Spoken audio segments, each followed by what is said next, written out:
Yes, sir, baby. On the Radar Radio. Yo, special guest in the building. Florida in the building. Dee Watkins in the building. What's up? For sure. What's good? Welcome to the show. Thanks for having me, man. Thanks for being here. Yo, first of all, I know it's a little out of your element here in New York. You came in on a very cold day. Yeah, like it was like 80 degrees in Florida, and then I get here. Next thing you know, I'm freezing. I'm like, hell nah, this shit crazy. You know what's crazy? Because, okay, when we recording this, it's March 31st, right? Yeah. So you came in like the 28th, 29th, whatever the Tuesday was. Yeah. And that was like when we was in like this very random-ass cold spell. Yeah. It was like 70 degrees here like a week ago. Yeah. And then you just happened to come in on the day, it's like 30 Wind blowing. degrees. Because I checked the temperature, I'm like 25. It's March. Like, oh, fuck no. Like, I'm tripping. I got to change my whole wardrobe. It's funny because it's like normally this time of year it's warm out, but you know what? It's warm today when we recording this. I'm happy you're here. Yeah. This is kind of a full circle interview for me in a way because I actually got put onto you during the pandemic. You and Quail. Somebody I really wish I could give someone the credit for putting me onto you guys, but someone did put me on during the pandemic. And when you came across like my text messages, I was like, wait a second, I already follow these guys. Yeah. So it was obviously a no-brainer as a fan. And it's crazy to catch up and see what you've been doing this year and like how crazy it's been since you blew up in 2019. Like it's dope to watch your rise. Yeah, for sure. Sure. When did you first realize that like Badass Jit was like really taking off? Because I know like what was the moment that you just kind of like knew? Like when they hit 1 million the first month, because this was like back then when you hit 1 million that fast, that wasn't normal. Like, right. You know what I'm saying? Like that wasn't normal. Like you hit 1 million in a month, now it's normal. Like everybody hitting 1 million now, like that ain't shit. But back then though, like 1 million the first month, I was like one of the youngest, you feel me? Like local artists doing that, you feel me? Independently. Yeah. So, you feel me? That's when I knew like 1 million in a month, I'm like, oh yeah, they fucking with that. And then next thing you know, it's all over from there. You got all the labels calling you, it's going like nuts. I was in label meetings for like 6 months. I couldn't even enjoy the independent money. Like I was getting like a lot of money a month, like independently. Especially from that YouTube ad revenue too, I can imagine. Yeah, for sure.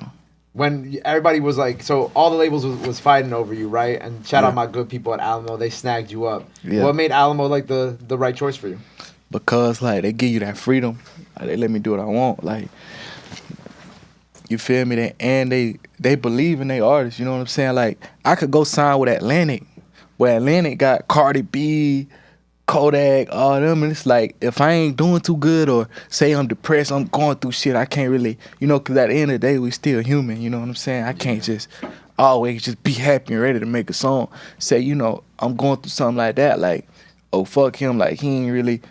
But we got number one artists and shit like that, so we don't really, you know what I'm saying? It's like, they value their artists, you know what I'm saying? Like, Alamo really value their artists and believe in their artists, so, you know. Every Alamo artist literally comes on my show and says that. Big Jade said it when I had her on a couple months ago during the pandemic. Well, not a couple months, like a year ago during the pandemic. She said the exact same thing. She's like, I could call up, I mean, I know they don't work there anymore, but shout out Selena, shout out Makta. She's like, I could call them up whenever I want, and like they'll always answer and all that stuff like that. Yeah, for sure.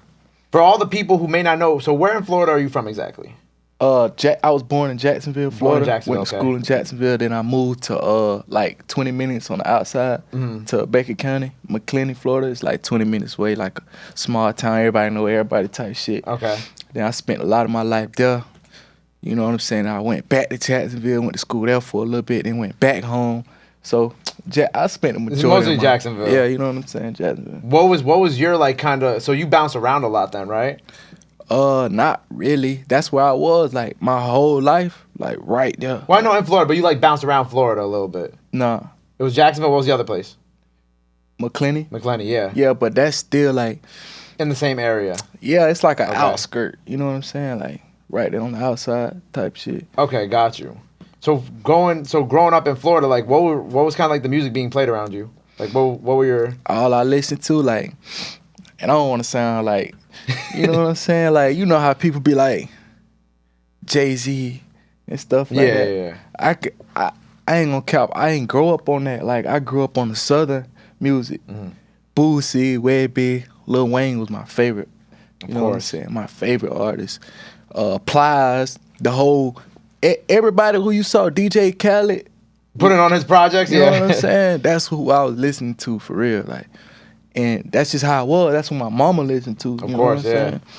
So I was listening to a lot of Southern. But I did like, I was a big fan of DMX though. Like his movies, like he got a movie called Never Die Alone. Yeah. Like that's what made me. I wasn't supposed to be watching that. I mean, I'm sure you definitely weren't at that time. Knowing when that movie came out, you was definitely very young. A lot of people don't know but I saw it at a young age. Like I was watching that Never Die Alone. That was if you know, you know. Did DMX inspire you to maybe get into acting and shit like that? One day, maybe. Yeah, when I saw that rappers be in movies, I'm like, what? Like, you feel me? We could do the movies too. I definitely want to get into acting. I actually got old videos on YouTube. I play it for you after, where I used to like direct little video. Like we got in trouble for it. Like I was like 10. Like we put out previews of it on YouTube, and all our parents, cause it was me and all my homeboys. Okay. And all our parents found out. They was like, fuck no, y'all take that off. Like, y'all ain't supposed to be doing that. Cause we like acting like we killing each other, acting like we on drugs. Like y'all was making some real dramatic ass type of movies and shit. But we wasn't supposed to be doing that shit. But I used to direct and go edit it. I used to get on my computer and edit, like you would see. What would you be editing on? Like iMovie, I guess? iMovie. Like Windows Movie Maker. There's definitely not no Adobe Premiere Pro or what's the other editing? Final Cut, right? Final Cut's the other one? Yeah. Windows definitely not Movie that. Maker, man. I say I'm before my time. I'm before like this new generation, but I am this generation too. Of course. You know I can only imagine like you guys making those movies as a kid and like uploading them to YouTube too. Yeah. Like just some badass little kids making some dramatic movies. Like, we like thought you said, we were just having fun, but we really weren't supposed to be doing that. like when you think about the subject matter that y'all were trying to portray, it's kind of like, damn, like why was we doing this at such a young age? Yeah, it was called Thug Passion too. You call it Thug Passion? I love that. Hey, you ever heard of LimeWire? Yeah, of course, bro. What? Have I heard of LimeWire? Do I look that old? I'm 25. So LimeWire is my era. I used to take like music off of there, and put it on to the like in the middle, like for the previews, like the intros. I used to try to make it like a preview for real, like. Yo, my son had a whole soundtrack to these little to these little movies. Yeah, I kind of love that, bro. That's dope. No, definitely. It was funny because you also, when you mentioned Wayne, I know before you like compared Cap to Lil Wayne, right? No Cap to Lil Wayne. Yeah. Why that comparison? Cause like he remind me of who Wayne was. Real shit. Like I ain't at first I'm like, what? Cause he is on his own wave though, like he his own vibe. But then it's like, damn, he is saying some shit. Like he be saying some crazy shit, like the type of shit Wayne was saying. And you know, Wayne was my favorite artist. Of course, yeah. You know what I'm saying? I think he the close. Who else saying that? Like who else can make a whole song with straight metaphors like that other than Wayne? True. Like name an artist. And that's why you made that comparison. Most definitely. How far back do y'all two go?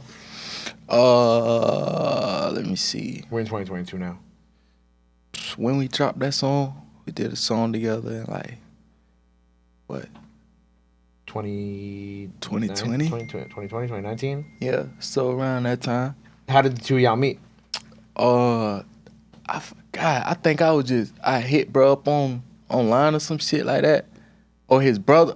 I don't remember what it was. I forgot how. You hit somebody up and then like y'all just like connected. I forgot how that shit came together. I swear I forgot. But once we did the video and shit, like I started locking in with like his brother and shit like that. Then I ended up going on tour with him. Right. For like 2 months. And I was fucking with them boys on tour and shit like that. You also did a little tour stuff with Rod, right? Yeah, that's the tour I'm talking about. Okay, that was the tour you're talking about. What was that experience like? That shit was, I ain't gonna lie, it was kind of overwhelming. Why was it overwhelming? Cause like, imagine you been in one place, like one state all your life, but now you just seeing the world, like not the world, but the United States. Yeah. Like I seen like almost every state. Like we went to Boston. Like who think of going to Boston? You know what I'm saying? Who think of going to that's bad for you? Seattle. Yeah. You know, like name a state like people don't really. I I wouldn't want to go to. Somebody said something? Utah? You feel me? Shit like You that. were trying to go to Utah. But that show Shout got out to all the canceled. people in Utah. That show got canceled though. We were supposed to go to Utah. Oh, you was supposed to go to Utah. Yeah, that show. But it got canceled. So with Rod, so he just asked you to be on that tour? Like it was just like one of those situations? Nah, we on the same label. So okay. Oh yeah, right. I forgot he's on the Alamo too. So it just worked out perfectly. Yeah, for but sure. That must have been cool because like that, you know, somebody was here the other day kind of saying the same thing that you just said, where it's like growing up in Florida their whole lives, and then like getting to go across the country, like it. One up, like you said, it's overwhelming. Yeah. But two, I mean, it's cool because you probably got to see like a lot of people that you may have not expected to mess with your music. You know what I'm saying? Cultures. Yeah. You know what I'm saying? Like, wow, it's really a world. Like, it's really more out there. It made me see beyond where I was from. Because a lot of people get stuck in their environments. You know what I'm saying? And they don't think bigger. Like, this is all they know. Like, these people, these streets, these blocks. You feel me? These relationships, like, this is all we know. We don't care about what? I don't care about no outside of that. Yeah, that's movie shit. That's a dream. LA, I dream to go to LA. Like, you can't, like, you can do it. Like, you can go to LA. That ain't shit. Like, but if you don't think like that, then you gonna be stuck. You know what I'm saying? Yeah. If you don't think like it's possible, then you gonna be stuck. I agree. So you gotta tell me about these teeth you got, right? So these are permanent. What we got in right now. Yeah. What was the decision to get the permanent grills in? Just some Florida shit. Like, I thought it was normal. Like everywhere else too? Yeah, I thought like, I guess that's really some Florida shit though. You know what I'm saying? Like, I really thought that was just like normal. You know what I'm saying? Till I went to Kansas City. Hey, Fat, you ever was in the jewelry store? I got a video. He was like, those don't come out? I'm like, nah. He was like, wow. I'm like, what the fuck? Like, so those permanent. I'm like, yeah, bro. Like, I'm snatching them. I'm like, nah, these don't come out. He was like, wow, I never seen that before. I'm like, damn, so this shit, like, this really some culture shit, I guess. Yeah. How do you maintain that? Like, it's like a special cleaning type of thing you have to do? You gotta floss. I ain't gonna lie. I take care of my teeth way more now than I did when I had my regular teeth. Like, my regular teeth was perfect, don't get me wrong, but I ain't give a fuck about flossing. Right. You know what I'm saying? Like, I floss, like, when I got real food stuck in my teeth, that's when I floss. But, like, I ain't finna floss. I'ma brush night, morning, you know what I'm saying? But now it's like, I brush more, you feel me? Because, like, it's just like keeping up. Like, it's more to maintain now. Yeah, it's more to maintain. You feel me? Brushing more, flossing more. Like, I got a water flosser. What's a water flosser? You don't know what that is? Is it just like the spray thing? It's like it sprays in your mouth. Yeah, it's like a machine, like, and it like pressure wash. It's like pressure washes in between your teeth and pressure washes your teeth to like get stuff that a toothbrush and a toothbrush and regular floss can't get. So how much time do you spend a day on that? Nah, I don't spend a lot of time on it. I just do it when it's necessary. Okay. Yeah. So for you, it's like second nature now. It's like you don't even think about it, and they can never come off. Yeah, they can come off. Okay, they can come off. I go get them taken off. Okay. Get my teeth clean. You supposed to do that like every 6 months to a year, actually. Have you done it? I ain't done it yet. Come on, but I'm gonna go do it though. I ain't been having no problems, so I just been chilling. But I'm gonna most definitely, cause I done had these in for a year. So okay, respectfully. Yeah. I also saw the crazy story of your Rolling Loud experience last year when I was like going through like your gram and stuff like that. First of all, I'm happy you're okay. Yeah. first and foremost, I'm happy you're good. So what happened with that experience? Like, so you was in the ER. So it started like. All this happened soon as I got to Miami. It wasn't like I came to Miami sick. Right. Like, I got on a plane. Like, I flew from Jacksonville to Miami, so I hopped on a plane. I ate some wings in the airport.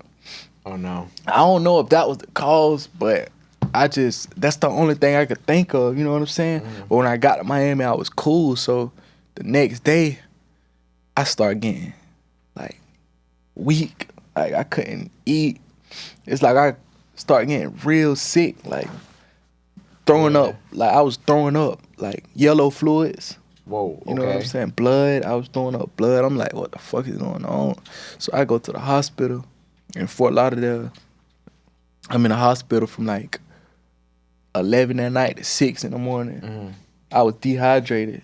Even that's what they told me. So come to find out, I was just dehydrated. And from that day on, I drank water every day. Like I drank so much water because I didn't drink a lot of water. Okay, so it might not have been the wings. Nah, it might not be. Nah, I don't think. I was about to say, what type of airport wings they be selling out there? But I was dehydrated though, and they gave me like some insulin. Mm-hmm. And, he was good. Put me on the IV, and I was cool. I was still sick though when I got on stage, but once I got on stage, like all that shit went away. It went away, yeah, because the adrenaline and just you know. I thought I was gonna pass out on stage, but they just gave me life. You know what I'm saying? Well, I'm glad you made it through your first Rolling Loud performance. Yeah, for sure. Because I'm that shit is crazy going from the hospital right to Rolling Loud. Yeah, that shit was crazy. Well, I'm glad you made it through that. And hopefully we're gonna be seeing you on many more Rolling Loud stages in the near future. So we got a project on the way. We got a tape on the way. One of which we're gonna drop on your birthday this year, correct? Yeah, for sure. So what are your kind of plans this year? Like what you mean? My plans? So we got the project, right? Yeah. And then which one's coming out on your birthday? I want to drop the album on my birthday. The album on your birthday. You know what I'm saying? I want to put out a project in like the next 2 months. You feel me? To give my fans something, cause I ain't really been dropping like that. Yeah. You know what I'm saying? So I'm gonna do it like that. Project tape in like 2-3 months, and then later on my birthday this year, I'm gonna drop an album. Right, cause you've been like dropping like singles. Like obviously we got Time's Up out right now. Yeah. And you've been dropping a couple other singles, but you've been kind of like not holding back, but you kind of. I'm sure people could tell that you're working on some. Been off the radar. Off the radar. There you go. Why did you decide to drop Time's Up then? Like, what was the decision for that record? Cause I had been shot the video, so I just wanted to. I had something in the chamber, so I just wanted to get them folks some. Just give them something to like hold them over in like in the meantime. Yeah, for sure. And I know you like dealt with like loss in your life, and I know that that's always tough to deal with. And even when the video that you shot at your friend's funeral, like how do you kind of deal with that? I guess in terms of like the music and yourself to make sure that you're good. You know what I'm saying? Like how do you mentally make sure you're straight? I try to just stay out the way, stay positive. You feel me? Just stay working. Just try to keep my mind off it, because I know it's gonna happen. Like we all know shit gonna happen, but it be happening to people around me. They be my age, so it be kind of different. You know what I'm saying? Like it's different from like older people dying and like or dying of old age or something like that. I got friends that's getting shot, like you know what I'm saying, real deal shot or killing. Like I had a homeboy killed himself the same year that I lost one of my other friends. So it just be crazy shit going on. But I try to stay busy, stay positive about it. You know what I'm saying? Definitely checking on your people. Yeah, for sure, most definitely. And like you said, stay out the way. Especially now being the public figure you are. Yeah, it's important to just kind of like take those next steps to stay out the way and whatnot. Yeah. And I'm excited for you to do this freestyle. You know what I'm saying? I think you're gonna be the third Florida artist, right? Third, Rob? Third, right? I think it's the third. Who was the second? I know Trout was the first. Relly Ski from Miami. Who? Relly Ski. Okay. I'm gonna put you on. Yeah, Relly Ski. He stopped by I think like 2-ish weeks ago, if I'm not mistaken. You about to be the third. We got the project on the way. What else do the people got to know about that we got coming this year? I can't let them know I can't let you know my every move, man. But a lot of good stuff is coming. Yeah, for sure. I'm gonna do a lot of shows this year though. Okay, we're gonna try to do more shows and shit. I'm gonna manifest you being on that Rolling Loud stage in New York this coming fall. You know what I'm saying? We'll catch up again. New York tough, man. What do you mean New York tough? What you mean? Bro, they only they artists out here. Like that's not true. Bro, that shit true, bro.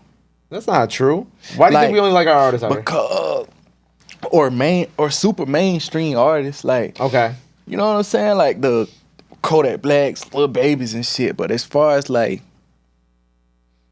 I wouldn't say local, but like artists with a buzz, but y'all like they more fucking with what's going on. I ain't, you feel me? I don't blame them though, cause in Florida it be like that too. Like we fuck with our artists, you know what I'm saying? Yeah. But I don't know. I just feel like New York, boy, you gotta be like that.